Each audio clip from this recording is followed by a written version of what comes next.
Galerinha, aqui é o Chu. Hoje eu vou dar um toque a vocês que gostam de fazer um churrasquinho em casa. Quando fizer um churrasquinho, chamar os amigos, bota uma placa bem grande na porta, dizendo assim: proibido falar de trabalho. Aí as pessoas vão ser conscientes, né? Vão entrar.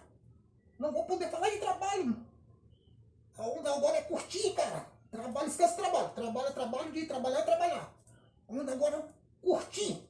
Uma cervejinha, uma carninha na breja. Pode falar de tudo. Pode falar de quem tomou corno, da mulher dos outros. De tudo. Mas menos de trabalho no dia de curtir. Entendeu? Bora parar com isso, gente. Que é isso? Vai pra casa dos outros. É trabalho, trabalho. Que trabalho? É curtir. Beber.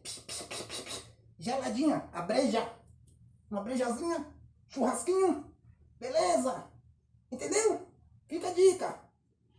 E falar de vocês também, que ó, um bocado tomando corno, que eu tô sabendo. Aí ninguém fala, seus cornos. Então na hora se reúne, breja, pra ficar igual a mim, cara. Igual a pessoa aqui, fica diet light, zero lactose, tudo orgânico. Isso é o Chu, beleza?